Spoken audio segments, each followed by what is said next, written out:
So, tell us, Isabel, just what do you have in that glass on the rocks at your work desk? Hello, darkness, my old friend. I'm Dactyl. And I'm Backrolls, and we're the Nintendo Nerds. We met during some spirited online Mario Kart and discovered we share a love for art, gaming, and all things Nintendo.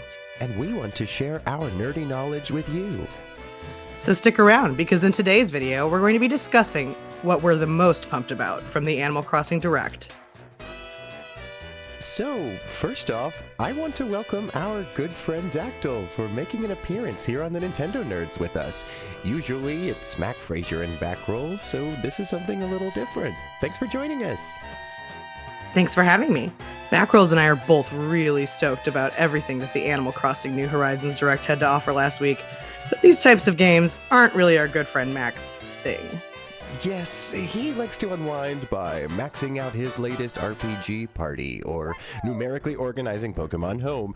And that's fine. Everyone games for different reasons, and everyone finds different games relaxing in their unwind time. Mac will be back next week with our next selection from You Should Play This. But we like to practice positivity here at the Nintendo Nerds, and with that, Mac is just not as sold as jumping into the Animal Crossing experience as we are. Fine. I guess he's missing out on my big YouTube debut. But Backrolls and I are both eager first-timers to the Animal Crossing series, so we can't wait to discuss the news. And with that, let's jump right in. So, Animal Crossing. I can't believe that neither one of us have ever jumped into this series, as we were huge into Stardew Valley. Now, how long have you been playing these types of living sims? So, a little background for our audience. I'm a relatively new gamer compared to Backrolls and Mac. The Switch is the first console I've owned for myself, and I've totally fallen in love with it. While I did dabble a bit in PC games like SimCity growing up, stumbling upon Stardew Valley after I got my Switch opened up a whole new world for me. I went hard in that one for a while before Nintendo Online launched and we all started gaming together. Then you and I had our own round of Stardew Valley obsession after they released the multiplayer. You went out fishing. Sure did. You went out fishing to try to collect us every variety of fish, while I mostly looked after our chickens and tried to date everyone in town. You kept to save that. I need our best gifts because I'm trying to date everyone. But if we thought that game was a collect-a-thon, that's nothing compared to Animal Crossing. Everyone keeps saying how relaxing this game is, but I'm convinced I will find a way to just go full Isabel. Well, I'm already stressed about what I'm going to name my island, and no idea has been good enough yet for me, and I don't want to just stare at the screen on March 20th, just blankly, just wind going through my ears because I can't decide. Well, if you're someone who's overwhelmed by choice, start planning ahead. I think one of the benefits of our jumping into an already established series now is that they've had a chance to change some things that people might not have liked as much in previous games. Exactly. Item placement is no longer confined to a grid. It seems you have the option to carry ladders and stairs around. It just seems like there are a ton of great ease of accessibility options that will make it really easy to fall in love for people like you and me. You can customize not only your furniture, but your bedding. Oh, we're gonna go so far down the rabbit hole. You could design the mugs. People on Twitter were really sharp that immediately they saw, yeah, great, you can do furniture, but look at the coffee cups. Well, I also think that the Nook Miles is a really smart addition. The thing about Animal Crossing in the past that I've kind of had my reservations about is that it hasn't felt like there are many really video gamey moments from the outside. It seems like a really cute sandbox, but I haven't seen a compelling reason to gather up a bunch of bugs and fruit yet beyond other games that I've played. But the Nook Miles will offer up new daily challenges that will give us an incentive to go back each day. Plus, we have a whole museum to fill. Oh, it looks so pretty.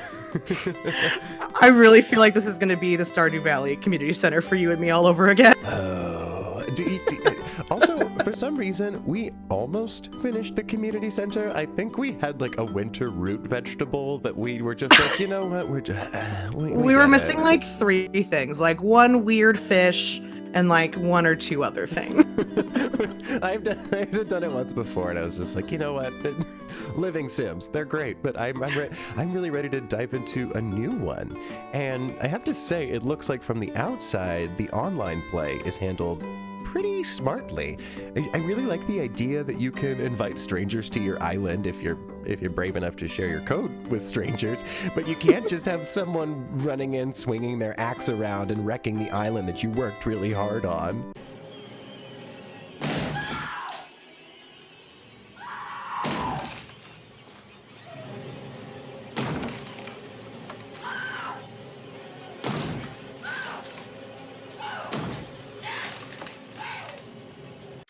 I'm also excited to meet all of these villagers.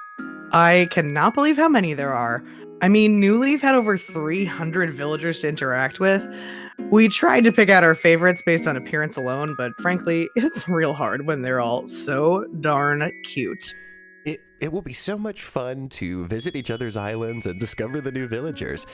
I've also been completely floored in the past 2 days because I haven't apparently been paying enough attention, and I had discovered just how many punny names there are in this series. I've been hearing the name Tom Nook for decades, and it was only last night after the direct that I just got it, that he's a raccoon and it's a play on Tanuki, like Tom Nook, Tanuki.